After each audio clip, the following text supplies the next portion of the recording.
Baik anak-anak, sekarang kita masuk ke slide yang ke-8.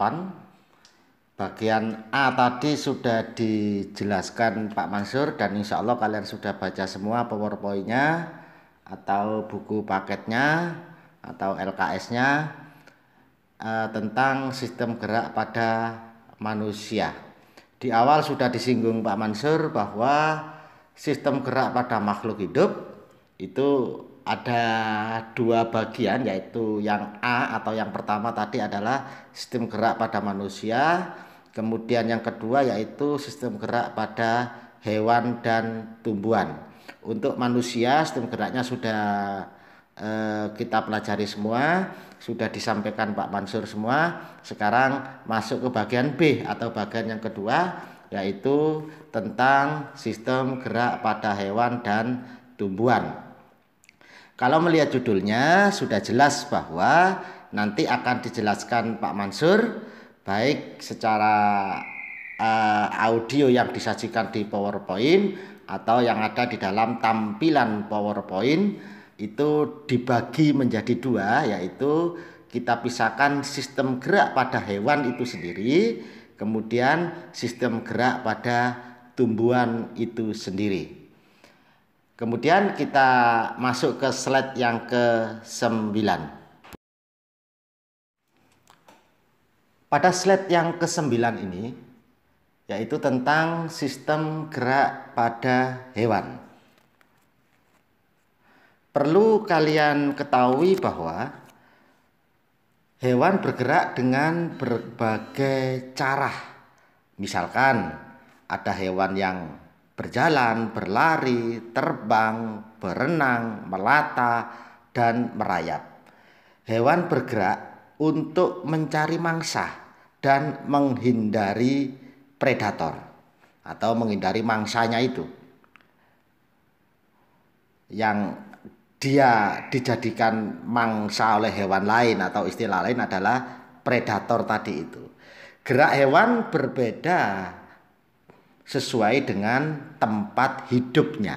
Saya ulangi, gerak hewan itu berbeda-beda, itu menyesuaikan dengan tempat hidupnya. Di dalam tampilan slide yang ke-9 itu ada gerak hewan di dalam air, ada gerak hewan di udara. Jadi misalkan gerak hewan dalam air itu misalkan ikan, ya, di gambarnya itu jelas di slide yang ke-9. Kemudian ada gerak hewan di udara misalkan burung. Kemudian ada gerak hewan di darat. Di gambar itu apa namanya itu? Kijang, ya, kijang, sapi, kambing dan lain sebagainya. Itu berarti gerak hewan di darat.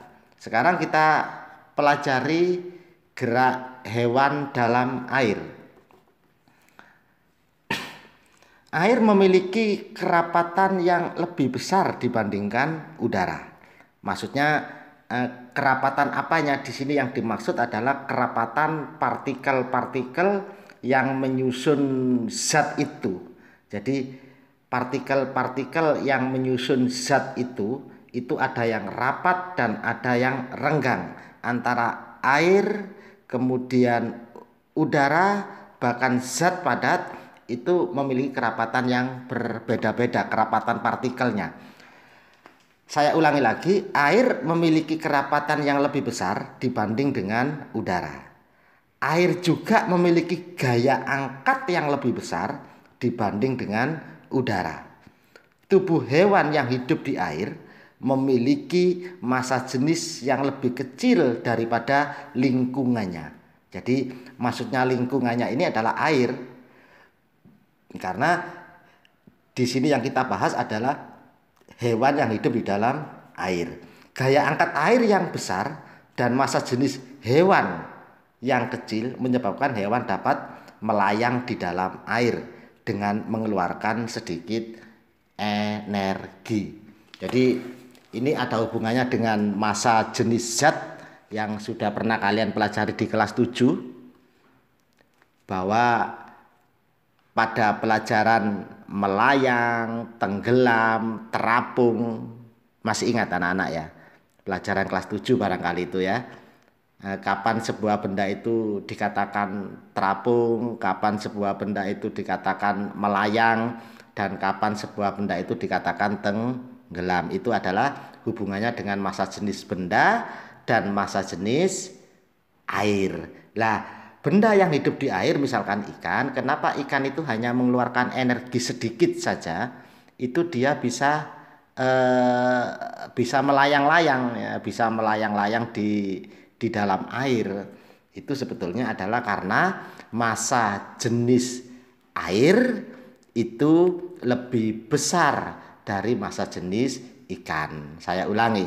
Jadi mengapa ikan itu bisa melayang-layang di air atau dengan mengeluarkan sedikit energi saja, maka ikan itu bisa melayang-layang di dalam air karena massa jenis lingkungannya atau air itu lebih besar dari massa jenis ikan itu sendiri.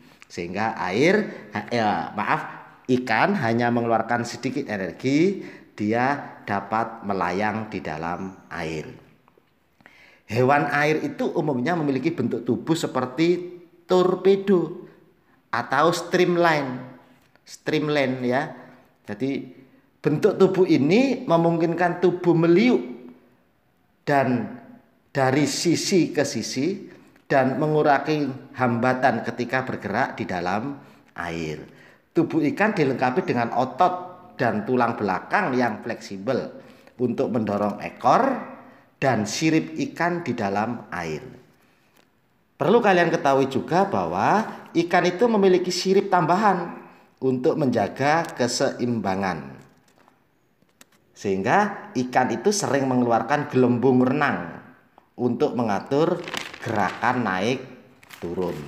Jadi ceritanya seperti itu, penjelasannya seperti itu, mengapa ikan itu dapat meliuk-liuk, dapat bergerak ke kiri, ke kanan, ke depan, ke belakang, bisa melayang, adalah semacam itu penjelasannya. Kemudian yang kedua anak-anak atau yang B, gerak hewan di udara. Misalkan saja burung, ya. Hewan dapat bergerak di udara, misalkan saja burung. Burung itu terbang menggunakan sayap. Tubuh burung memiliki gaya angkat yang lebih besar untuk mengimbangi gaya gravitasi. Ingat anak-anak ya, apa itu gaya gravitasi? Kelas 7 sudah ya. Jadi gaya gravitasi itu gaya tarik bumi.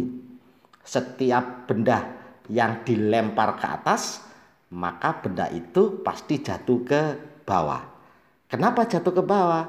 Karena ditarik oleh gaya gravitasi bumi. Jadi gaya gravitasi itu gaya tarik bumi. Nah, burung dapat terbang itu karena tubuh burung memiliki gaya angkat yang besar untuk mengimbangi gaya gravitasi.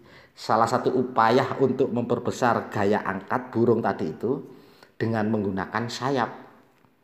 Makanya ketika terbang pasti sayapnya dikepakkan ya, digerakkan supaya memperoleh gaya angkat sehingga burung bisa terbang. Prinsip yang sama juga diterapkan pada pesawat terbang. Jadi sebetulnya prinsip kerja pesawat terbang itu adalah meniru atau mencontoh prinsip kerja daripada burung, sehingga bentuk pesawat itu hampir sama dengan bentuk burung. Ya, ada kepalanya, ada badannya, ada ekornya, kemudian ada sayapnya. Sayap itulah yang penting sehingga benda itu dapat terbang ke atas. Sayap burung memiliki susunan kerangka yang ringan, tulang dada, dan otot yang kuat. Bentuk sayap airfoil membuat udara mengalir pada bagian atas sayap lebih cepat daripada bagian bawahnya. Sehingga saat sayap dikepakkan, digerakkan, udara akan mengalir ke bawah. Dorongan ke bawah tersebut akan menghasilkan gaya yang berlawanan arah sehingga burung akan terangkat ke atas. Jadi seperti itu anak-anak penjelasan kenapa burung bisa terbang ke atas dengan menggunakan sayapnya. Penjelasannya adalah semacam itu. Semoga dengan penjelasan ini kalian mendapatkan gambaran, mendapatkan informasi sehingga tidak heran mengapa burung bisa terbang, kemudian mengapa ikan bisa berenang di dalam air. Kemudian yang terakhir, yang ketiga, yaitu gerak hewan di darat. Hewan darat itu bergerak menggunakan otot dan rangkanya, terutama kaki. Umumnya, hewan darat itu memiliki otot dan tulang yang kuat untuk mengatasi inersia. Nah, apa itu inersia?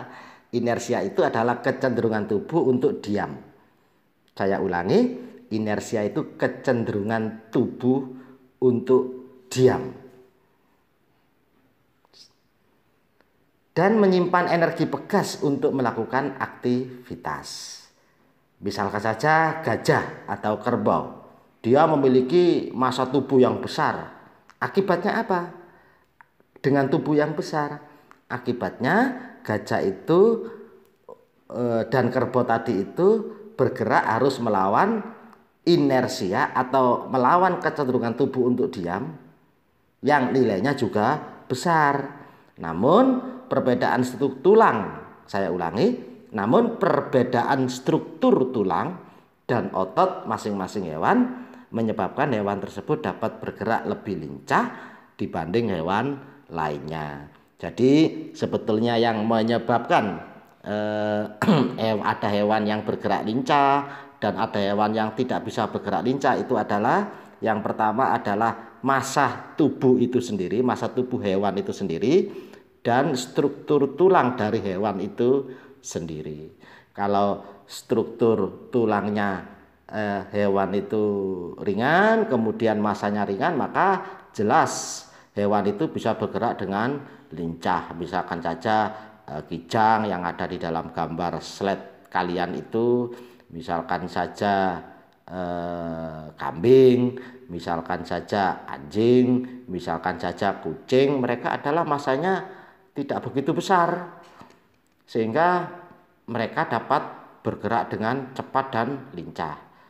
Kalau massanya besar seperti tadi gajah, kerbau, massa tubuhnya sangat besar, maka dia tidak bisa bergerak dengan lincah. Jadi semuanya itu gerak hewan itu menyesuaikan dengan kondisi massa tubuh dan struktur tulang dari masing-masing hewan tersebut. Jadi begitu anak-anak penjelasan Pak Mansur tentang gerak hewan. Sekarang kita masuk slide yang terakhir, yaitu gerak tumbuhan.